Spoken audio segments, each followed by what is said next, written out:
Good morning everyone. दोस्तों आप सभी का स्वागत है आज के डेली करंट अफेयर सेशन में। देश दुनिया की तमाम खबरें पढ़नी है, समझनी है, रिवीजन करनी है, रिकॉलिंग करनी है तो एक ही सिंगल स्टॉप स्टेशन है, वो है हमारे सक्सेस ट्री के करंट अफेयर। हर रोज दोस्तों देखें, चाहे ऑनलाइन देखें या ऑफलाइन देखें। तो let's start the session. I hope so आवाज और पिक्चर भी क्लियर होगी। तो भाई देवाशीष जी गुड मॉर्निंग एवरीवन। सेशन को शेयर लाइक जो है जरूर कर दें। और आज दोस्तों सेशन की शुरुआत करेंगे एक नए सेक्शन के साथ। नया सेक्शन शुरू करने जा रहा हूं और यह नया सेक्शन है कि जो कल हमने करंट अफेयर पढ़ा था उसका एक क्विक रिवीजन भी हम जल्दी से कर देते हैं। तो दोस्तों ये क्विक रिवीजन जल्दी से करेंगे शुरुआत में। तो सबसे पहले आईपीएल आरसीबी ने इसका 18वां एडिशन पंजाब किंग्स 11 को हरा के जीत लिया। पर्पल कैप किसे मिली? सबसे ज्यादा विकेट जीटी का प्लेयर था प्रसिद्धा Krishna 25 wicket. Orange cap Sai Sudarshan 759। Emerging player Sai Sudarshan ये भी जीटी का गुजरात टाइटन का ही प्लेयर था। 18वां एडिशन था, आरसीबी का पहला जो है ये विनर रहा। इसके अलावा ऑपरेशन जल राहत त्रिपुरा में भारतीय सेना द्वारा शुरू की गई है। फ्लड्स की वजह से राहत कार्य शुरू हुए पड़े हैं। फिर सेंटर फॉरेंसिक साइंस लेबोरेटरी की एक नई बिल्डिंग का इनॉग्रेशन कलकत्ता में जो है अमित शाह जी ने किया। पोलैंड के नए राष्ट्रपति बने कैरोल नेवारुकी, नाम याद रख लें कैरोल नेवारुकी। फिर भारत जेन दोस्तों, भारत का अपना इंडिजीनियस डेवलप जो कि कई सारी भाषाओं में जो है वो अनुवाद कर सकता है, ऑडियो भी और टेक्स्ट भी। इसको लेकर एक समिट ऑर्गेनाइज की गई थी दिल्ली में ministry of science and tech द्वारा। फिर आईसीसी द्वारा क्रिकेट वर्ल्ड कप की तारीखें तय कर दी गई हैं। महिलाओं का ये जो विश्व कप है ये सितंबर से नवंबर के बीच भारत और श्रीलंका में इसका आयोजन किया जाएगा। फिर काला नमक राइस जिसे बुद्धा राइस भी बोलते हैं, बुद्धा राइस जो कि खासतौर पे उस ईस्टर्न यूपी में इसका पैदावार काफी ज्यादा है, गौतम बुद्ध नगर की तरफ।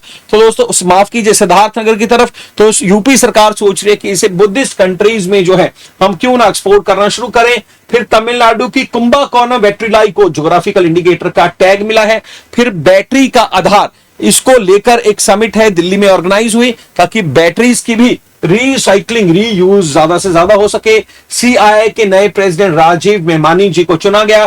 फिर गोवा जो है मिजोरम के बाद उल्लास स्कीम के तहत इंडिया का 100% लिटरेसी स्टेट वाला दूसरा राज्य बन चुका है। शुभांशु शुक्ला भारत का दूसरा व्यक्ति, दूसरा एस्ट्रोनॉट जो कि स्पेस में जो है दोस्तों जाएंगे। इससे पहले 84 में राकेश शर्मा गए थे, अब शुक्ला जी जाएंगे। और ये मिशन का नाम है एक्सिम 4 जो कि इसरो, नासा और ईएसए का जो ज्वाइंट मिशन है। 8 तारीख को जो है इस मिशन को लॉन्च करना है फ्लोरिडा कैनेडी स्पेस सेंटर से। फिर इंडिया की डेफ क्रिकेट टीम ने जो है त्रिनाद एंड टोबैको में जो है हिस्टोरिक 5 मैचेस की सीरीज जो है वो जीत ली है। बीसीसीआई के नए प्रेसिडेंट राजीव शुक्ला होंगे, रोजर बिनी को इनको रिप्लेस करेंगे। टेनिस लेजेंड सेरेना विलियम्स, इनको हाल ही में प्रिंसेस ऑफ ऑस्ट्रेरियस अवार्ड जो है वो दिया गया। यूनाइटेड नेशन जो 2025 का साल सेलिब्रेट कर रहा है international year of glacier conservation, उसी को लेकर एक कॉन्फ्रेंस तजाकिस्तान के दुशानबे में जो है वो आयोजित की गई। यूनाइटेड स्टेट्स की एयरफोर्स ने ये न्यूक्लियर कैपेबल मिसाइल है जिसका नाम है माइन्यूट मैन 3 और ये इंटरकॉन्टिनेंटल ब्लास्टिक मिसाइल है। इसका हाल ही में दोस्तों टेस्टिंग जो है वो की गई। इटली के जो माउंट एटना, ये जो ज्वालामुखी दोस्तों जो दुनिया का सबसे पुराना ज्वालामुखी है, इसी वजह से यूनेस्को की वर्ल्ड हेरिटेज साइट में भी है। तो ये फटा है रिसेंटली ही, किसी के मरने की कोई आशंका नहीं है। फिरोजपुर का फोर्ट सेना द्वारा लगभग 2 सेंचुरीज के बाद जो है आम लोगों के लिए ओपन किया गया।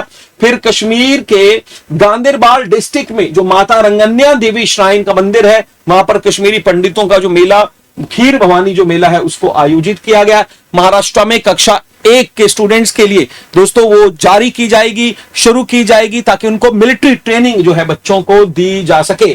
फिर भारत और नॉर्वे जो है मिलकर जो है इंडिया का पहला इंडिजीनियस पोलर रिसर्च वेसल जो है बनाने जा रहे हैं और 1 जून को होता है वर्ल्ड मिल्क डे। तो ये थी कल की रिवीजन। दोस्तों याद है सब कुछ, भूले तो नहीं? एक बार यस सर करके जल्दी से बता दो आप मुझे, ठीक है? और भाई जल्दी से अगर कुछ भी नहीं भूले हैं तो सेशन को शेयर और लाइक भी जो है जरूर कर दें भाई अपने सभी साथियों के साथ। ऑफलाइन देखेंगे बाद में तो आप भी कर दिया करें, व्हाट्सएप स्टेटस लगा लिया करें ताकि हम बन सकें इंडिया के नंबर 1 करंट अफेयर सेशन। तो तो शुरू करेंगे सेशन। भाई एनिमेशन हिमाचल क्वीन, रेनू शर्मा, सौरभ, जो भी स्टूडेंट्स आए हैं सभी को नमस्कार। हाँ जी, हाँ जी, बिल्कुल जी, बिल्कुल शेयर कर दें जी, दबा के शेयर कर दें सेशन को, ठीक है। तो दोस्तों आज की जो पहली न्यूज है यार, पहली न्यूज में मैं थोड़ा न्यूज को लेकर उसको थोड़ा आगे ले आऊं, क्योंकि ना बड़ा आज सुबह मैं देख रहा था, बहुत दुख हो रहा था एक खबर को देखकर। और वो न्यूज क्या थी, वो आईपीएल को लेकर ही थी यार। कहां पर गई वो फोटोज, तस्वीरें?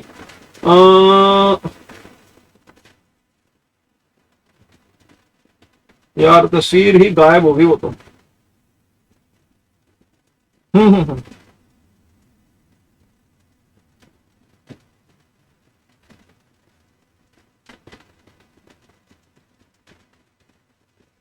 हाँ जी, तो ये जो तस्वीरें हैं, और दोस्तों मैं आज सुबह देख रहा था कि T20 वर्ल्ड कप जब 2024 में भारत ने जीता था ना, और वो जीतकर जब भारत वापस आए थे, मुंबई की सड़कों पर विक्ट्री परेड की गई थी।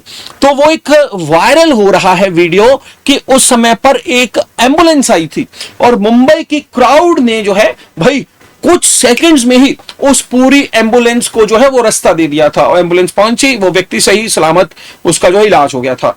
मतलब मुंबई में क्राउड शायद इतनी मैच्योर है, लेकिन और शहरों में क्राउड इतनी मैच्योर क्यों नहीं है? आरसीबी कल जो है जीता टूर्नामेंट, परसों रात की जो बात है, और जब वो बेंगलुरु पहुंचे तो वहां पर विक्ट्री परेड की गई, और विक्ट्री परेड में इतना धक्का मुक्की हुई, इतने ज्यादा जो लोग परेशान हुए।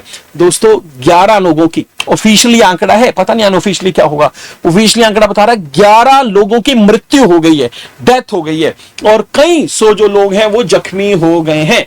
भाई देखिए, आप जाते हैं परेड में हिस्सा लेने के लिए कि भाई हमारी जो टीम है, कोहली है, वो जीत गया है, वो जो है आईपीएल पहली बार जीता, वो खुशी थी। लेकिन देखिए 11 लोगों के घरों में जो है वो खुशी, क्या ही खुशी रही होगी, उनके घर का जो चिराग है, बच्चा है, वो मर गया होगा। तो प्रधानमंत्री जी ने भी भाई ग्रीफ ओवर बेंगलुरु स्टैम्पेड, लेकिन बहुत ही शर्मनाक बात है। आप सभी को भी बोलना चाहूंगा, ऐसे जो चीजों का ध्यान रखें। अगर ऐसी कोई परिस्थिति हो, अपने आसपास का अपना ध्यान रखें। ऐसे ही कुछ हमने यहाँ पर प्रयागराज में भी देखा था, वहां पर भी कई सैकड़ों लोगों की मृत्यु हो गई थी, है ना। घर से जाता है बंदा गंगा स्नान करने के लिए, त्रिवेणी का स्नान करने के लिए, और ऐसा कुछ खबर आ जाती है, तो बहुत ही शर्मनाक है। और प्रशासन को लेकर भी और लोगों को लेकर भी, जब तक लोग नहीं सुधरेंगे, लोग नहीं इस चीज को समझेंगे, तब तक शायद एडमिनिस्ट्रेशन के लिए भी इतनी ज्यादा पॉपुलेटेड कंट्री को संभालना वो आसान नहीं। चलिए दूसरी खबर की तरफ बढ़ेंगे। दूसरी खबर है वर्ल्ड इन्वायरमेंट डे। दो इंपॉर्टेंट खबरें हैं वर्ल्ड इन्वायरमेंट डे से दोस्तों। एक तो पहली कि आज वर्ल्ड इन्वायरमेंट डे है, और हर साल 1972 की वो स्वीडन की कैपिटल स्टॉकहोल्म की वो जो मीटिंग थी पर्यावरण को लेकर, जिसमें जो है कई सारे टारगेट सेट किए गए थे, और ये भी कहा गया कि हर साल हमको कंजर्व करने के लिए ये दिन सेलिब्रेट करेंगे। और 1973 से ये जो दिन है 5 जून का, ये सेलिब्रेट करना शुरू किया। इस साल का जो थीम इन्होंने रखा बड़ा इंटरेस्टिंग है दोस्तों। थीम इस बार रखा है that is beat plastic pollution. थोड़ा आसान भी है लेकिन बहुत इंपॉर्टेंट भी है। और जैसे मैं बता चुका हूं, ये जो मीटिंग है 1972 में दोस्तों, ये यूनाइटेड नेशन जनरल असेंबली की मीटिंग थी, और ये जो मीटिंग है भाई UNEP, United Nation environmental program द्वारा ये स्थापित किया गया था, और पहली बार इसको 1973 में जो है वो सेलिब्रेट किया गया। अब इसको लेकर जो है कल भारतीय सरकार ने भी लगे हाथ 2 और वेटलैंड्स को रामसर साइट घोषित कर दिया है। इंडिया में ऑलरेडी 89 रामसर साइट्स हैं, और अब ये 2 राजस्थान की, एक है दोस्तों खिचान, आप सारे के सारे यहां पर लिखें खिचान, और दूसरा जो है मीनार। जो खिचान है वो पहलोड़ी में है राजस्थान के, और दूसरी मीनार राजस्थान के उदयपुर में है। और अगर इन दोनों को इंक्लूड कर ले तो भारत में अब वेटलैंड्स की जो संख्या है वो इंक्रीज होकर दोस्तों 89 से वो हो चुकी है 91। और दुनिया भर में अगर मैं बात करूं, अब भारत जो है पहले भी तीसरे स्थान पर था, अब भी तीसरे स्थान पर जो है वो हो चुका है। वैसे दुनिया में सबसे ज्यादा जो रामसर साइट्स हैं वो यूके में है 176, दूसरे नंबर पे मेक्सिको में है, और तीसरे नंबर पे इसमें भारत है। यहां पर ये याद रखना बड़ा जरूरी है जब मैं इन रामसर साइट्स का जिक्र करता हूं। तो दोस्तों ये जो रामसर साइट्स हैं इसका भी एक इतिहास रहा है भाई। यूनेस्को का 1971 में एक समिट हुआ था, और ये जो समिट है ये दोस्तों वेटलैंड्स को कंजर्व करने के पर्पस से था, और ये समिट हुई थी ईरान के रामसर शहर में। जैसे मैंने अभी आपको कहा ना कि जुड़ा हुआ है इन्वायरमेंट डे से स्टॉकहोल्म ट्रीटी, वैसे ही हर साल जब हम वेटलैंड डे ऑब्जर्व करते हैं, सेलिब्रेट करते हैं 2 फरवरी को, तो उससे जुड़ी हुई है रामसर ट्रीटी। और इसमें यह निश्चय किया गया था कि भाई हम इनको रामसर, कुछ ऐसी वेटलैंड जिनको ज्यादा कंजर्वेशन की जरूरत है, उनको हम इसके इंपॉर्टेंस, रामसर इंपॉर्टेंस अनाउंस करेंगे और उनके लिए ज्यादा प्रयत्न किए जाएंगे। तो भाई दुनिया भर में इनको अनाउंस करना शुरू हुआ, और इंडिया में आज इनकी संख्या 91 जो है वो हो चुकी है। वैसे बता दूं कुछ इंपॉर्टेंट फैक्चुअल इंफॉर्मेशन, इंडिया की सबसे बड़ी जो रामसर साइट है, वेटलैंड है, वो वेस्ट बंगाल की सुंदरबन है। दोस्तों गुजरात में जो है सबसे ज्यादा एरिया, मतलब अगर मैं एरिया वाइज बात करूं, सबसे ज्यादा रामसर साइट्स का एरिया वो गुजरात में है। दूसरा, अगर मैं परसेंटेज वाइज बात करूं किसी राज्य का कितना एरिया उसमें है, तो दोस्तों वो लक्षद्वीप जो है उसमें नंबर 1 है। वैसे भारत में सबसे ज्यादा रामसर साइट्स तमिलनाडु में है जी, और दुनिया भर में हम तीसरे स्थान पर जो है रामसर साइट्स में लोकेटेड करते हैं। तो नाम याद रखें, खिचान और दूसरा मीनार, और टोटल 91। अब आपको याद ही होगा, जल्दी जल्दी रिपीट कर लेते हैं, रिवाइज कर लेते हैं। भारत में नेशनल पार्क कितने हैं? भारत में टोटल नेशनल पार्क की संख्या है 107। पहले 106 हुआ करते थे, लेकिन उड़ीसा का सिमलीपाल भारत का 107वां नेशनल पार्क हो चुका है। टाइगर रिजर्व कितने हैं? 58, पहले 57 हुआ करते थे। अभी हाल ही में मध्य प्रदेश का जो माधव नेशनल पार्क है उसको अनाउंस कर दिया है, माधव नेशनल पार्क को टाइगर रिजर्व भी। फिर वेटलैंड्स की संख्या हमने देखी ली। कल हमने यूनेस्को की वर्ल्ड हेरिटेज साइट्स की भी संख्या देख ली थी, 43 है। फिर वाइल्ड लाइफ सेंचुरीज इंडिया में टोटल कितनी है? 573 है। फिर भारत की टोटल पब्लिक सेक्टर यूनिट्स की महारत्ना कंपनीज कितनी है? टोटल 14 है। और नवरत्ना कंपनीज कितनी है? वो 26 है। तो ये सारे numbers are very very important दोस्तों, इनको याद रखना है। फिर आप मुझे बताएं, नंबर गेम को ही आगे बढ़ते हैं। आईपीएल का कौन सा एडिशन हुआ है? आईपीएल का एडिशन हुआ है, यहां पर लिख देते हैं यार अलग, ठीक है। आईपीएल का एडिशन हुआ है 18वां। दूसरा, अभी नीति आयोग की गवर्निंग काउंसिल की जो समिट थी उसका नंबर कितना था? उसका नंबर था जी 10वां। फिर आप मुझे बताएं कि भाई वर्ल्ड एयर ट्रांसपोर्ट समिट जो भी दिल्ली में भारत मंडपम में हुई थी, जिसमें भाई जो है आईटा द्वारा आयोजित थी, और भारत में ये दूसरी बार था, तो उसका एडिशन कौन सा था? 81 था। ठीक, ये भी आपको याद रखना है। 2024 में जो पेरिस ओलंपिक्स हुई थी, ये ओलंपिक्स का कौन सा एडिशन था? ये उसका 33वां एडिशन था। और लॉस एंजलिस 2028 में उसका 34th एडिशन होने वाला है। तो कई सारी इंपॉर्टेंट फैक्चुअल इंफॉर्मेशन साथ साथ आपको बता दी है, सारी की सारी याद भी हमें रखनी है। ठीक, फिर उसके बाद चलेंगे नेक्स्ट क्वेश्चन पर। नेक्स्ट क्वेश्चन क्या है? नेक्स्ट क्वेश्चन है हमारा अबाउट दोस्तों अवार्ड्स और सेना में दिए जाने वाले ये डिफेंस इन्वेस्टिचर सेरेमनी 2025 ये राष्ट्रपति भवन में हुई, और ये दोस्तों अवार्ड दिए गए राष्ट्रपति जी द्वारा। और ये अवार्ड भाई ये 3 तरह की कैटेगरीज, विशिष्ट सेवा मेडल, अति विशिष्ट सेवा मेडल और परम विशिष्ट सेवा मेडल। अब ये अवार्ड्स की जो नंबर लिस्ट है वो तो बहुत बड़ी है, वो सारे के सारे नाम याद रखने की जरूरत नहीं है, लेकिन आपको बस एक याद रखना है दोस्तों, जैसे कि भारत में पद्मश्री, पद्म भूषण, पद्म विभूषण होता है, वैसे ही मैं अगर बात करूं विशिष्ट सेवा मेडल, अगर आपने सेना में कहीं भी, आर्मी में, एयरफोर्स में या नेवी में डिस्टिंग्विश्ड सर्विस, बेहतरीन जो है सर्विस प्रोवाइड की है अपने टाइम पीरियड के दौरान, ये मेडल है। उससे थोड़ा अपग्रेड और बेहतर सर्विस की है तो अति विशिष्ट सेवा मेडल। और दोस्तों आपने किसी खास परिस्थितियों में युद्ध के समय पर ऐसा कुछ सर्विस काम किया है तो आपको परम विशिष्ट सेवा मेडल मिलता है। और इनकी शुरुआत 1980 में 1980 में जो है वो की गई थी। और हर साल दोस्तों ये जो अवार्ड है राष्ट्रपति जी द्वारा जो है वो दिए जाते हैं। तो द्रौपदी मुर्मू जी ने ये मेडल्स अनाउंसमेंट हुई है, जिसमें परम विशिष्ट सेवा मेडल, काफी सारे नाम हैं, तो इसलिए मैं बता रहा हूं, नाम इंपॉर्टेंट नहीं है, आपको इनकी रैंकिंग पता हो कौन सा बड़ा अवार्ड है और ये अवार्ड किस पर्पज से दिए जाते हैं और किन के द्वारा दिए जाते हैं, ये तीनों ही इंपॉर्टेंट है जी। और मैं अवार्ड की बात कर ही रहा हूं तो जल्दी से मुझे बता दें, जो हार्ट लैंप है इसका इंग्लिश जो अनुवादन है, इंग्लिश जो कन्वर्जन है, किसके द्वारा लिखा गया था? बानू मुश्ताक ने तो कन्नड़ में लिखा था, नंबर 1। दूसरा, मुझे आप बताओ कि जो विनोद कुमार शुक्ला है उनको कौन से साल का ज्ञानपीठ अवार्ड जो है हाल ही में दिया गया है। फिर तीसरा जो है मुझे बताएं कि ईरान का जो डायरेक्टर था रिसेंटली जिसको केन्स का सबसे बड़ा फेस्टिवल का अवार्ड मिला है, कौन सी मूवी के लिए मिला है। तो ये 3 इंपॉर्टेंट क्वेश्चंस आपको पूछ लिए हैं। पहला जो क्वेश्चन है उसका आंसर आ रहा है जी, और ज्ञानपीठ 2000 देख लो भाई, देख लो, 58th नहीं है अर्जुन, 59th है भाई, तभी तो कंफ्यूज किया था आपको 2024 के लिए। ये 58 थे रामा भद्राचार्य और गुलजार, 58 और 2023, ये 2024 है विनोद कुमार शुक्ला। चलिए पहला गलत हो गया सबका आंसर। दूसरा जो है आंसर भाई, जाफर पनाही की मूवी कौन सी थी, जस्ट एन एक्सीडेंट, ये पूनम ने बिल्कुल सही उत्तर दिया है। और इंग्लिश कन्वर्जन किसने लिखा है वो भी किसी ने नहीं बताया, दीपा मास्ठी, ठीक है, दीपा मिष्ठी, उन्होंने जो है हार्ट लैंप का जो है वो इंग्लिश कन्वर्जन लिखा था और जिसको इंटरनेशनल मैन बुकर प्राइज मिला है।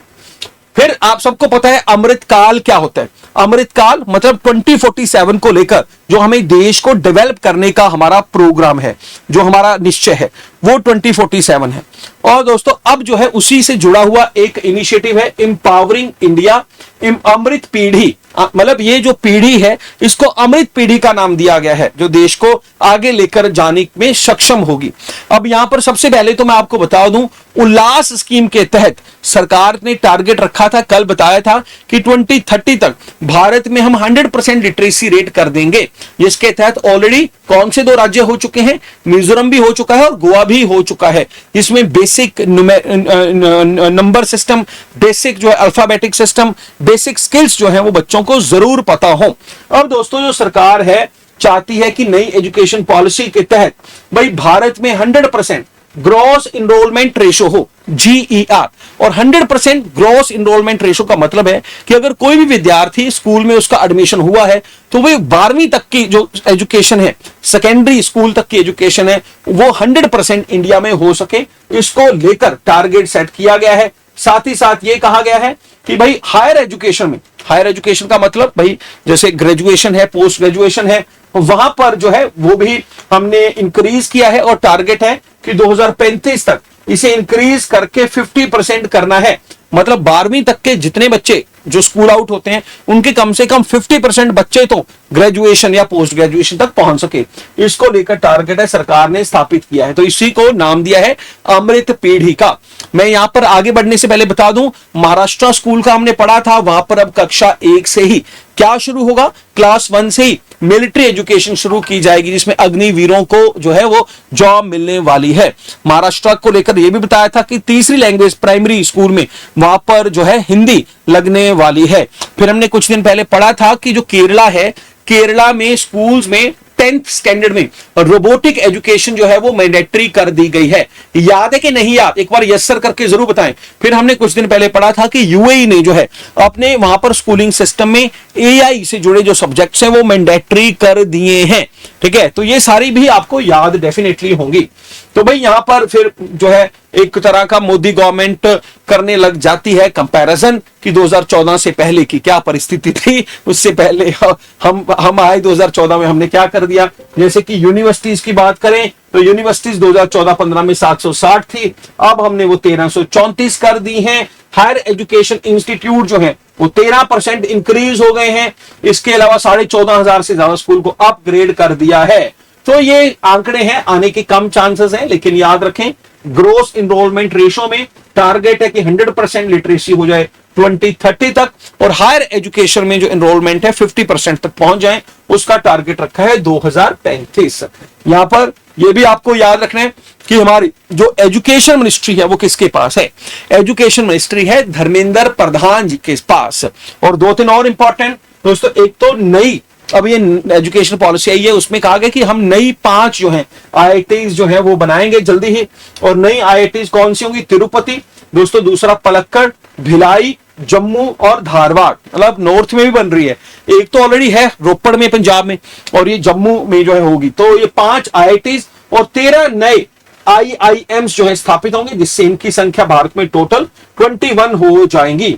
और एम्स इंस्टीट्यूट्स हैं वो भी 7 है और अब इंक्रीज होकर दोस्तों 23 जो है वो हो जाएंगे, लगभग 3 गुना ज्यादा। तो ये 3 इंपॉर्टेंट फैक्चुअल इंफॉर्मेशन भी बड़ी इंपॉर्टेंट है। वैसे एम्स जब खबर आई ना तो 3-4 बातें मेरे माइंड में आने लगी हैं। एम्स, पहली न्यूज मुझे एक तो ये बताएं कि जो श्री जन्म का जो इंडिजिनियसली डेवलप्ड जो है बायोमेडिकल वेस्टेज ट्रीटमेंट प्लांट था, जो कि एम्स में लगाया गया था, भाई कुछ महीने पहले पढ़ा था, वो किस संस्था द्वारा बनाया गया था? इंडिया का पहला indigenous developed bio wastage treatment plant. Answer क्या है उसका? जल्दी से, किसने बनाया था उसको? जल्दी जल्दी जल्दी जल्दी जल्दी जल्दी उत्तर देंगे भाई। और उत्तर नहीं आए, उत्तर नहीं आए, उत्तर नहीं आए, उत्तर नहीं आए, नहीं तो प्राइज दे देता अभी मैं। ठीक है, उत्तर है IIT मद्रास। चलिए दूसरा क्वेश्चन भाई, वर्ल्ड वाइड दोस्तों जो है बेटर हॉस्पिटल फैसिलिटीज को लेकर, सफाई को लेकर जो है अभी हाल ही में पढ़ा था, इंटरनेशनली पूरी दुनिया के हॉस्पिटल्स की रैंकिंग आई थी और उसमें एम्स को रैंक दिया गया था 97 का। तो 97 रैंक आया उसमें IIT मद्रास, और ये दिल्ली में है दोस्तों। शुरुआत 1951 से हुई थी, फिर आज देश के अलग अलग हिस्सों में जो है एम्स के कई सारे हॉस्पिटल्स जो है ऑलरेडी बन चुके हैं। ठीक है, फिर चलते हैं नेक्स्ट न्यूज पर। नेक्स्ट न्यूज जो है वो जुड़ी हुई है पॉपुलेशन सेंसस से। अभी कुछ ही दिन पहले हमने लॉइन सेंसस की बात की थी। लॉइन सेंसस जिनकी संख्या हो चुकी है 892, गुजरात में खासतौर पे एशियाटिक लॉइंस का संख्या किया गया था और 32% का इंक्रीमेंट देखने को मिला। फिर हमने 2025 में दोस्तों जो है यार, एक तो ये लॉइन सेंसस देखा था, एक पशुओं का भी सेंसस जो है कंडक्ट करवाया गया था, उसके बारे में ज्यादा चीजें अभी मुझे याद नहीं है। ठीक है, पूरे के पूरे जानवरों का। ठीक है, तीसरा बिग कैट स्पीसीज को लेकर IBC याद होगा, उनको कंजर्व करने के लिए भी सरकार काम कर रही है। चलिए अब मैं बात करूंगा पॉपुलेशन सेंसस की। भाई बात थी अंग्रेजों के समय की, तो 1872 में जब भारत का वायसरॉय हुआ था लॉर्ड मायो, उस समय पहला सेंसस करवाने की कोशिश की गई, लेकिन टेक्निकल कई सारे ग्लिच आ गए। हालांकि इससे पहले कई वर्ष पहले ही दुनिया की अगर मैं बात करूं, पहला जो सेंसस था वो दोस्तों मेसोपोटामिया का नाम जरूर सुना होगा, बेबीलोनिया उसका कैपिटल था, वहां पर पहला दुनिया का ऐसा सेंसस किया गया था। इंडिया में 1881 में कोशिश, 1872 में कोशिश हुई, लेकिन कामयाब हम 1881 में ही हुए। और ये जो सेंसस है वो लॉर्ड दोस्तों रिपन के अंतर्गत उनकी अध्यक्षता में, क्योंकि उस समय का भारत का वायसरॉय था, वायसरॉय जस्ट लाइक जैसे आज का प्रधानमंत्री होता है, तो वो इतना पावरफुल था, उसके द्वारा ये करवाया गया। और फिर देश में हर साल 10 साल के बाद ये होने लगे। अब आजादी के बाद हमने देखा, उसके बाद भी 1951 में पहला सेंसस हुआ और लेटेस्ट जो है 2011 में हमारा 15वां सेंसस कंडक्ट किया गया। तो भाई ये रूल है कि भारत में सेंसस जो है हर 10 साल के बाद करवाया ही जाएगा। तो उस हिसाब से तो ये 2021 में 16वां सेंसस होने जा रहा था, लेकिन 2020 में कोविड आया और इसकी वजह से ये संभव ही नहीं हो पाया। तो 2022 निकला, 23 निकला, 24 निकला, 25 चल ही रहा है। अभी तक सेंसस को लेकर कोई खबर नहीं थी। बस ये कहा गया था कुछ दिन पहले कि आजादी के बाद का पहली बार एक ऐसा सेंसस होगा जिसमें कास्ट इनोमरेशन भी होगी, मतलब जाति की गणना भी की जाएगी कि किस जाति के कितने लोग रहते हैं। तो ये जो जाति गणना को लेकर जो है सरकार ने स्पष्ट कर दिया। अब कहा गया कि भाई ये जो सेंसस है वो 2027 में कंडक्ट किया जाएगा और ये 2 फेसेस में होगा। 2 फेसेस कौन से? अब क्योंकि पहाड़ी इलाकों में दूर दराज पे लोग रहते हैं, तो जैसे हमारा हिमाचल प्रदेश है, चाहे वो उत्तराखंड है, कश्मीर है, नॉर्थ ईस्ट के हिस्से हैं, यहां पर तो ये सेंसस 1 अक्टूबर 2026 को ही चल पड़ेगा। बाकी देश में ये सेंसस की शुरुआत जो है वो 1 मार्च 2027 से की जाएगी। तो ये 2 फेसेस में पूरा का पूरा सेंसस है इंक्लूड कर लिया जाएगा। तो 26 में जो है Himachal, Uttarakhand, north east states, Kashmir और बाकी रेस्ट ऑफ द इंडिया 27 1 मार्च। तो 2027 में ही कंप्लीट करके इसे लोगों के सामने रख दिया जाएगा। तो आफ्टर एवरी 10 इयर्स, जानवरों का आफ्टर एवरी 5 इयर्स, लॉइंस की संख्या 892। ये सारे के सारे आप याद रखें, ठीक है जी। फिर नेक्स्ट क्वेश्चन इज अबाउट हमारा है दोस्तों, वो है सिक्किम को लेकर। और जैसे त्रिपुरा में फ्लड्स आए हैं, सिक्किम में भी लैंडस्लाइड्स हो रही हैं और वहां पर भारतीय वायुसेना द्वारा जो है humanitarian assistant and disaster relief operations जो है, अपने ये जो जहाज आप देख रहे हैं MI-17 हेलीकॉप्टर्स, इनके जरिए जो है जो भी रिलीफ की सप्लाईज हैं, दवाइयां हैं, खाना है, उनको पहुंचाने की कोशिश है भारतीय सेना जो है वो कर रही है। यहां पर मैं साथ ही साथ बता दूं आपको कि भारतीय वायुसेना, अभी इंडिया के एयर चीफ मार्शल कौन है, उनका नाम है air chief marshal Amarpreet Singh. पहली इंपॉर्टेंट चीज। फिर दोस्तों, इनका फरवरी में भारत का एयर फोर्स शो हुआ था। ये कहां पर हुआ था? वो बेंगलुरु में, वहां पर यालाहन का एयर बेस के ऊपर किया गया था। ठीक है, और याद रखें, और एयर फोर्स डे हर साल हम 8 अक्टूबर को सेलिब्रेट करते हैं, क्योंकि इसी दिन 1932 में जो है एयर फोर्स डे जो है, ये एयर फोर्स है, रॉयल इंडियन एयर फोर्स है, उसकी स्थापना की गई थी। तो सिक्किम, और सिक्किम का कौन सा डिस्ट्रिक्ट था जो देश का पहला ऑर्गेनिक फिश क्लस्टर अनाउंस किया गया था? उसका नाम था सोरेंग।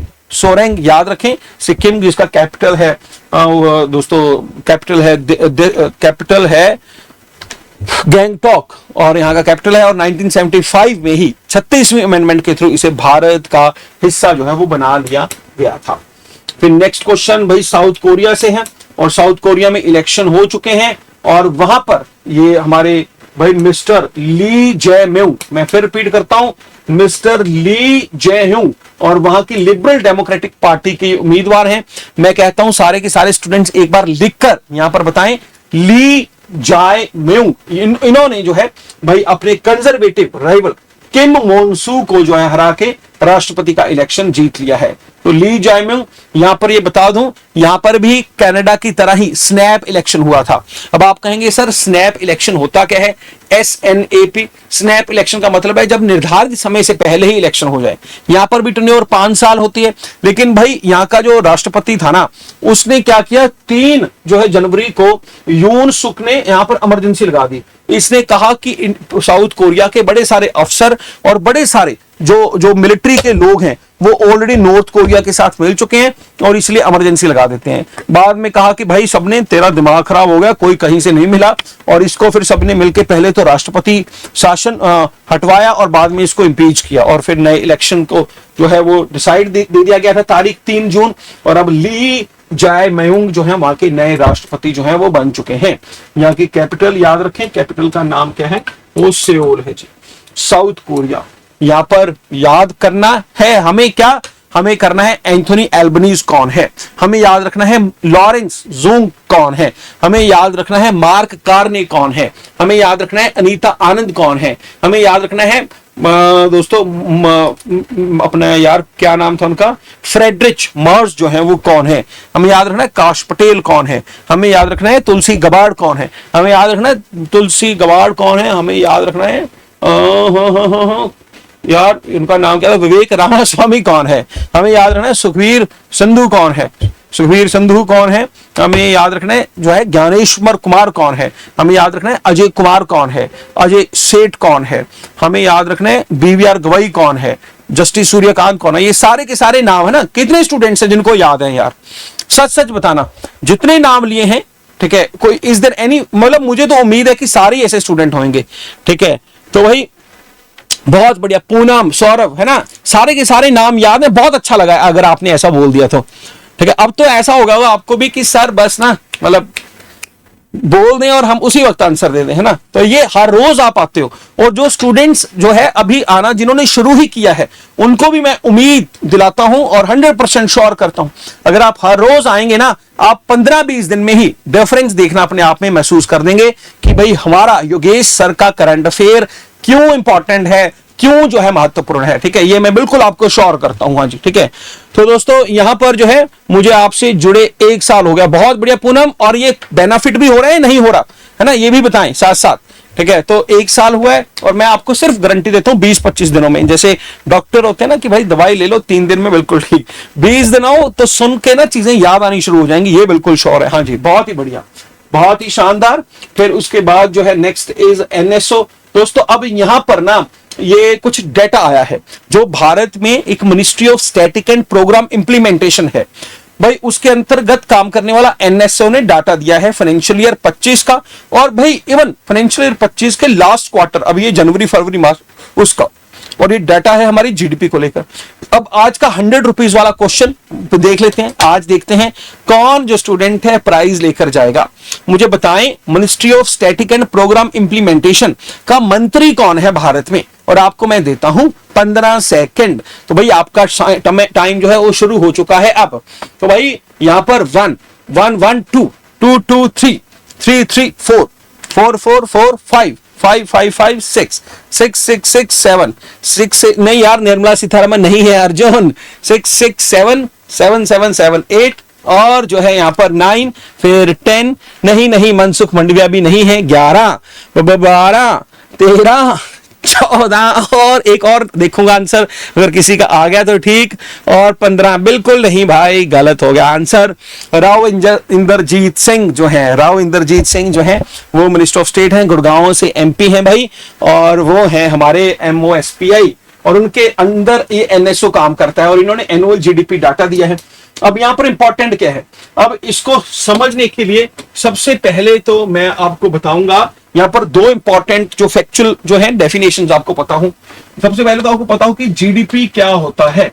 जीडीपी जिन स्टूडेंट्स को ना पता हो फिर रिपीट कर दूं, जब एक देश के अंदर, मतलब एक देश की बाउंड्री के अंदर भाई एक फाइनेंशियल ईयर में, ठीक है, फाइनेंशियल ईयर मतलब अप्रैल से लेकर 31 मार्च तक जो भी उस देश के अंदर गुड्स होती हैं, जो भी उस देश के अंदर सर्विसेज होती हैं, तो दोस्तों उसकी जो मॉनेटरी वैल्यू है, उसकी जो मॉनेटरी या फाइनल गुड्स की जो वैल्यू है उसे हम बोल देते हैं उस देश का जीडीपी।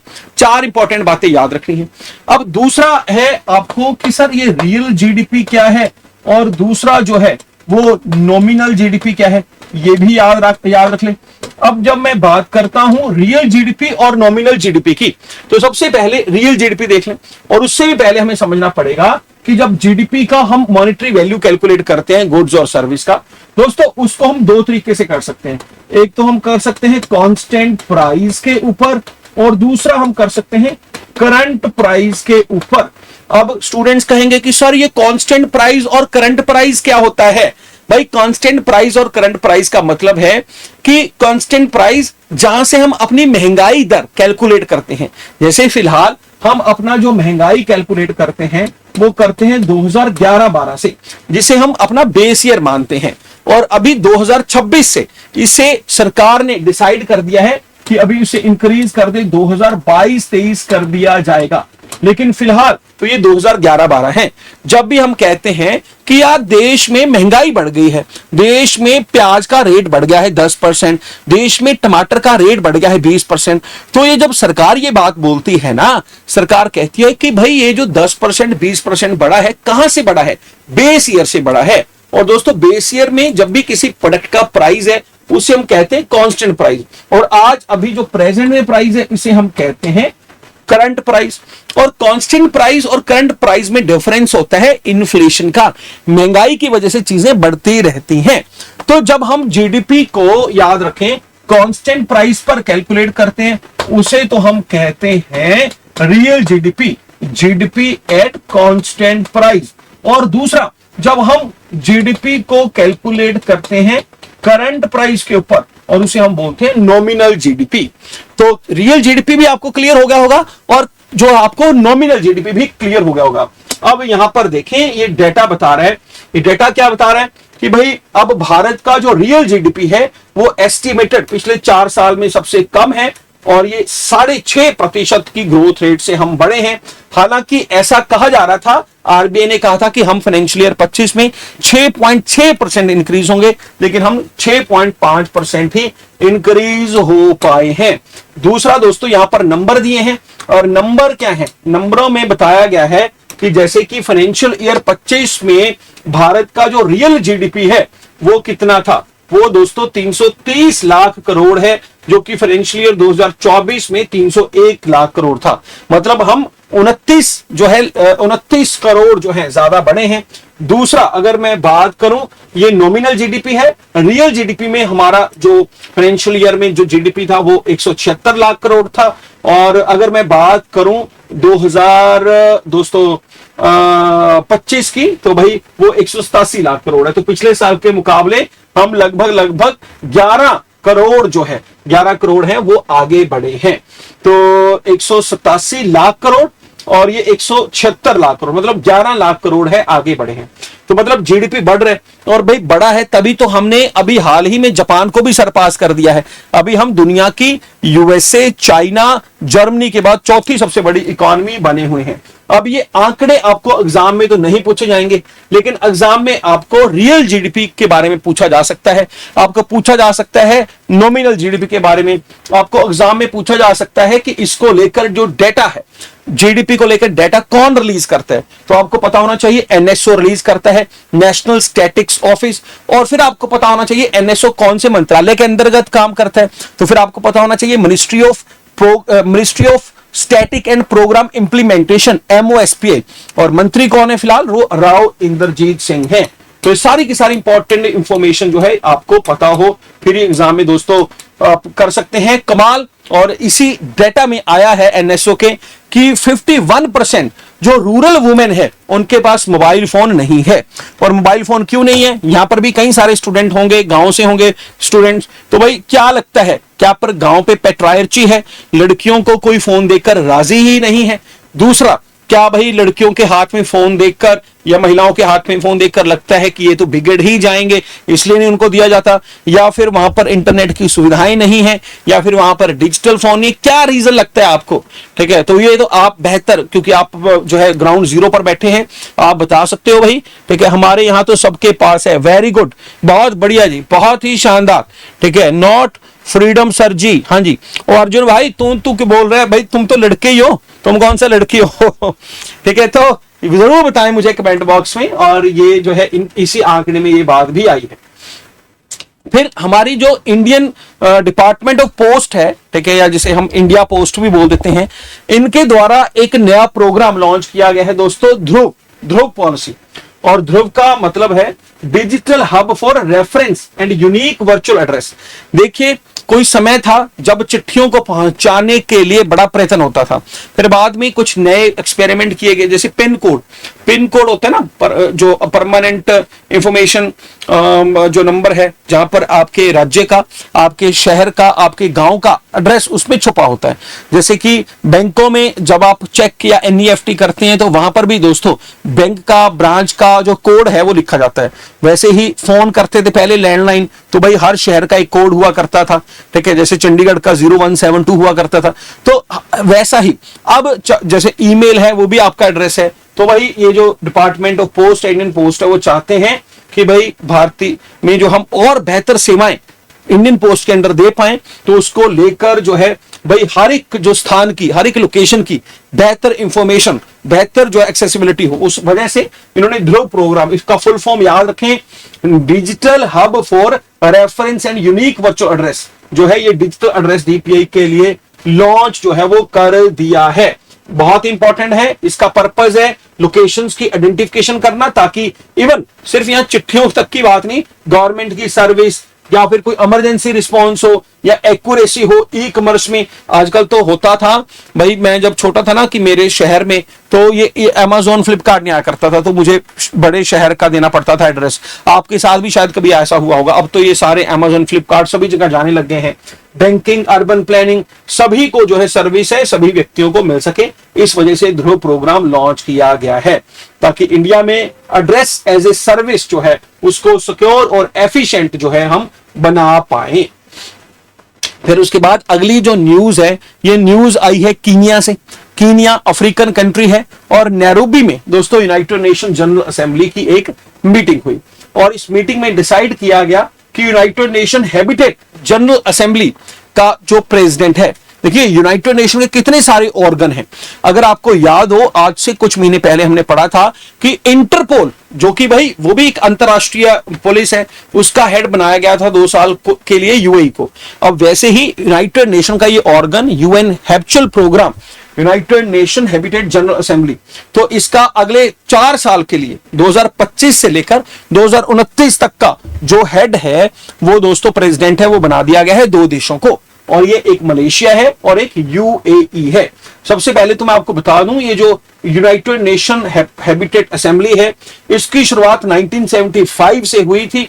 इसको दोबारा से अपग्रेड किया गया था 2001 में, और इनका मुख्य तौर पे काम है कि दुनिया की 70 कंट्रीज के ऊपर ये फोकस करते हैं। वहां पर बेसिक सर्विसेज, वहां पर जो स्लम वगैरह है उसको अपग्रेड करना, हाउसिंग और डिजास्टर रिकवरी करना, या फिर जो अर्बन लेजिस्लेशन या फिर लैंड एंड गवर्नेंस, इनको लेकर जो है बेहतर काम किए, लोगों की जिंदगी को बेहतर करें, उसके लिए संस्था काम करती है।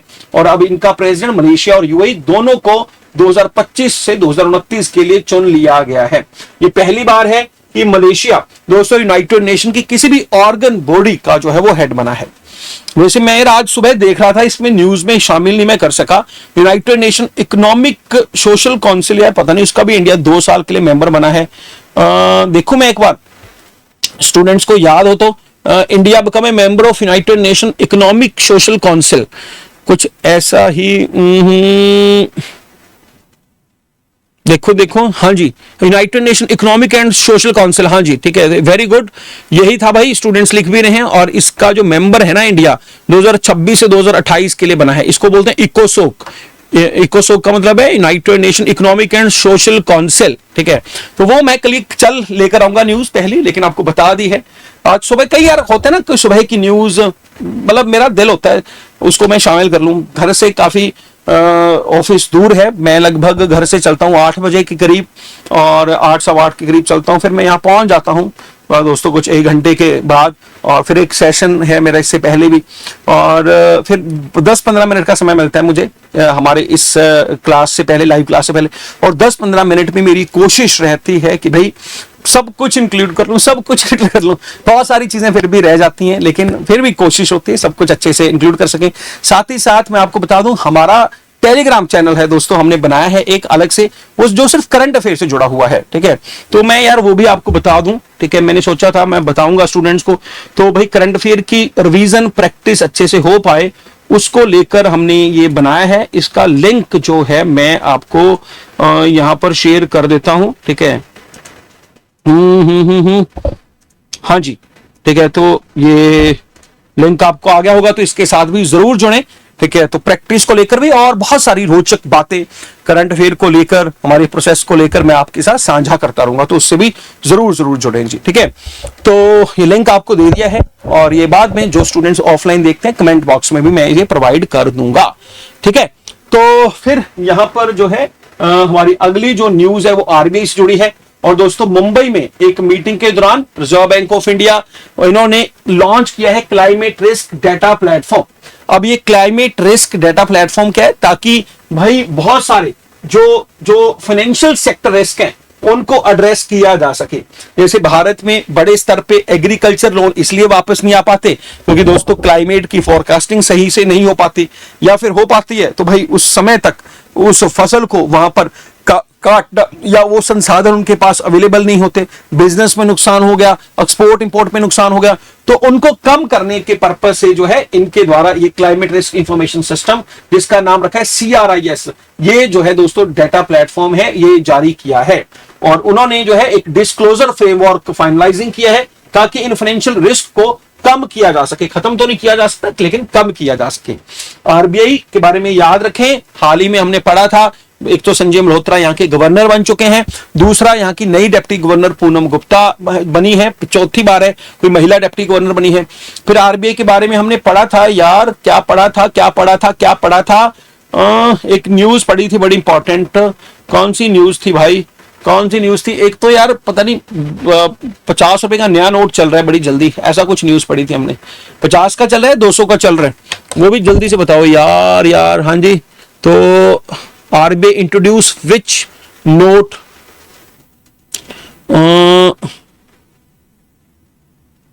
RBI introduce which new note recently.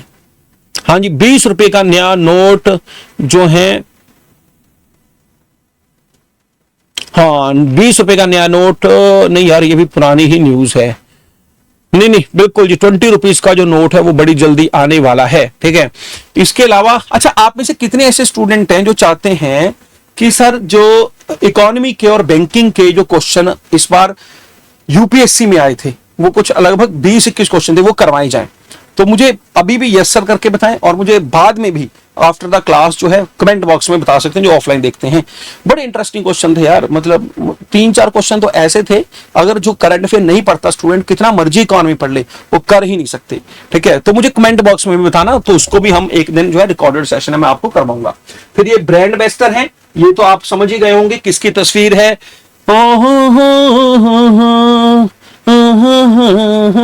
तो समझ गए होंगे आप, श्रद्धा कपूर। तो दोस्तों ये आपको पता है पानी की शुद्धता यूरिका फॉर्बस ये जो ब्रांड है, तो भाई इसकी ब्रांड एम्बेसडर बनी है। और ये भाई शुभमन गिल, ये यूनाइटेड स्टेट्स का एक ये स्पेक्स का ब्रांड है ना, ऐनक का ब्रांड है जिसका नाम है ओकले, तो शुभमन गिल उसका ब्रांड एम्बेसडर बना है। और ये दुष्यंत श्रीधर जो है, ये एक दोस्तों टेक्सटाइल कंपनी है रामराज कॉटन। दुष्यंत श्रीधर का पता नहीं आपने नाम सुना है नहीं सुना दोस्तों, ये जो है वैदिक स्कॉलर हैं, काफी मशहूर व्यक्ति हैं। और ये जो है भाई पंचकर्मा विष्ठी को इन्होंने जो काफी ज्यादा प्रमोट किया है। तो ये रामराज कॉटन इस एथनिक वियर के ब्रांड एम्बेसडर बने हैं। कुछ दिन पहले हमने बात की थी ऑडी का ब्रांड एम्बेसडर नया कौन बना है, वो बना है हमारे नीरज चोपड़ा साहब जो है वो ऑडी के ब्रांड एम्बेसडर बने हैं। फिर ये जो है दो तीन दोस्तों ये ओबिट्री हैं, जैसे इसमें एक तो कन्नड़ के पोएट हैं एच.से वेंकटेश मूर्ति, इनका देहांत हुआ है। फिर ये बर्डमैन है, मतलब काफी ज्यादा इन्होंने पर्यावरण को लेकर पक्षियों की कंजर्वेशन को लेकर काम किया है। संजॉय मोंगा, इनका भी जो है वो देहांत हो गया है। और फिर यशस्वी सोलंकी, यहां पर आप तस्वीरें देख रहे हैं, पहली बार है कि कोई महिला जो है वो फर्स्ट वुमेन नेवी ऑफिसर है, वो राष्ट्रपति की एड डी कैंप एडीसी बोल देते हैं, जैसे एडी कैंप जो है वो बनी है। अब आप कहेंगे सर कि एडी कैंप का मतलब क्या है। एडी कैंप दोस्तों ये मिलिट्री ऑफिसर बनते हैं जो कि राष्ट्रपति से जुड़े प्रोटोकॉल्स, उनकी इंगेजमेंट्स, उनके सेफ्टी प्रोटोकॉल, स्टेट फंक्शन, उन सभी को जो है मैनेज करने का काम इन पर होता है। और पहली बार है कि नेवी से कोई महिला ऑफिसर जो है वो राष्ट्रपति के पास रहेंगी। यशस्वी सोलंकी जो है उनका नाम है। फिर ये फ्रेंच का बंदा है जी, डॉक्टर था एटियो एमिली बेल्यू, काफी मुश्किल सा नाम है, कुछ आधा अधूरा याद कर लो। एटी ने इसने जो है भाई बनाई थी अबॉर्शन पिल्स। ठीक है, जैसे बहुत सारे जो लोग हैं वो गर्भ नहीं चाहते, तो भाई उसको खत्म करने के लिए जो पिल है उसका आविष्कार इस बंदे ने किया था। इसकी भी 98 वर्ष की आयु में जो है वो देहांत हो गया है। एटीने, नाम जरूर याद रखें, एटीने अमाइले। फिर हमने ग्लेन मैक्सवेल की बात की थी, उसका रिटायरमेंट हो चुका है। और अब साउथ अफ्रीका का बड़ा जबरदस्त बल्लेबाज है हेनरिक क्लासन, इसने भी रिटायरमेंट है दोस्तों ले लिया है। आपने T20 वर्ल्ड कप के दौरान देखा होगा कि भाई किस तरह से क्लासन ने जबरदस्त बल्लेबाजी की थी, बस इंडिया को हरा नहीं पाए थे, लेकिन शानदार जो है बल्लेबाज था क्लासन। दोस्तों अगर मैं ओडीआई की बात करूं तो स्ट्राइक रेट के मामले में देखें, नंबर 1 तो मैक्सवेल था 126 का स्ट्राइक रेट, दूसरे नंबर पे क्लासन था 117, तीसरे नंबर पे शाहिद अफरीदी है। तो बड़ा ही जबरदस्त प्लेयर था, मतलब मुझे कभी कभी लांस क्लूजनर जब मैं छोटा था तो उसकी याद आ जाती थी, बड़ा जबरदस्त प्लेयर होता था क्लासन क्लूजनर, नाम भी मिलता जुलता है। फिर कबड्डी का प्लेयर है प्रदीप नारवाल, इसने भी अपना रिटायरमेंट जो है वो अनाउंस जो है वो कर दिया है।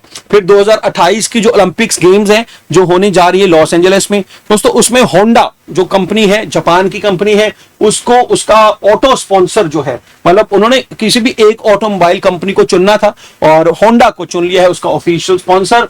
बता दूं ये अमेरिका में होने वाला 5वां ओलंपिक्स होगा, लॉस एंजलिस में 30वां होगा। दुनिया में सबसे ज्यादा अब यूएसए ही आयोजित ने किए हैं ओलंपिक्स, 5 हो जाएंगे 2028 के बाद।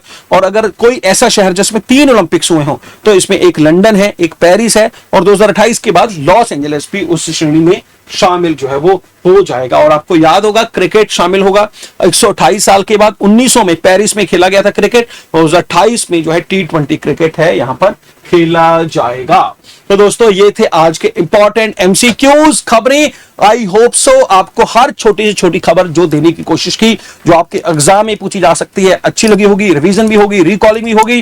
पूरी की पूरी सर्कुलर इकोनॉमी को हमने अपने कंधों पे उठा रखा है। यहाँ पर सर्कुलर कौन सी किसको करना है, सर्कुलर आपके एग्जाम्स को करना है, हमें सर्कुलेट उनको हैक करना है, उनको क्लियर करना है, ताकि आप जिंदगी में एक बेहतर अफसर की जिंदगी जी सकें। तो लास्ट में हम सबसे पहले रिवीजन रिवीजन की तरफ बढ़ेंगे, ठीक है। और रिवीजन से पहले जो है भाई, जो स्टूडेंट्स हैं उनसे निवेदन, सेशन शेयर लाइक साथ साथ जरूर कर दें।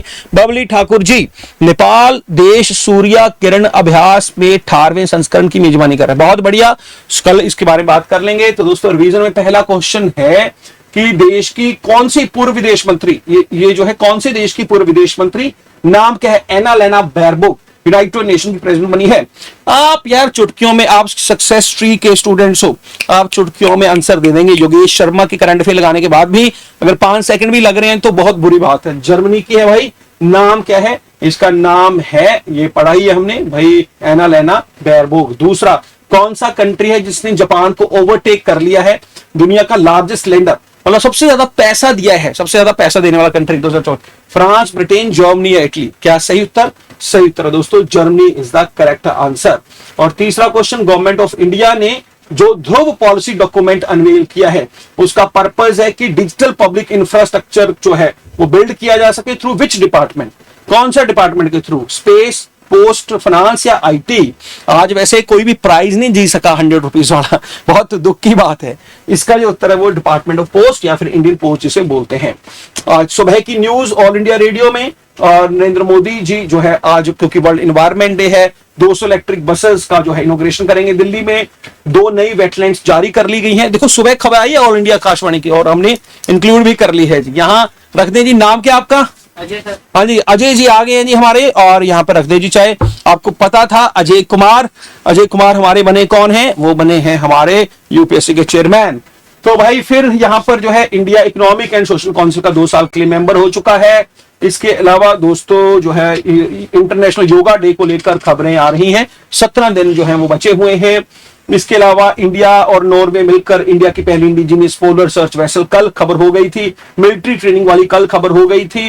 ली जैम्यूंग साउथ कोरिया के नया प्रेसिडेंट की खबर हो गई थी। तो चलिए दोस्तों, साथ ही आरबीआई मॉनेटरी पॉलिसी, तो भाई ये जो है आज जो है मॉनेटरी पॉलिसी की भी मीटिंग है, और मॉनेटरी पॉलिसी की मीटिंग में ऐसी उम्मीद है कि रेपो रेट वगैरह कम की जा सकती है। अच्छा, एक और बात बड़ी इंपॉर्टेंट है भाई, घर के लिए बता दूं, किसी के घर में शादी तो नहीं है, अगर है और सोना खरीदना है तो यार 5-7 दिन ठहर जाओ, ऐसी पूरी उम्मीद है। कई सारे आंकड़े बता रहे हैं कि 5-7 दिनों में 10% कम होने वाला है सोना, ठीक है। तो ऐसा ना हो आपने 96-97,000 पे ले लें और 5,000 कम हो जाए सोना, तो सोने को 5-7 दिन ठहर के लेना।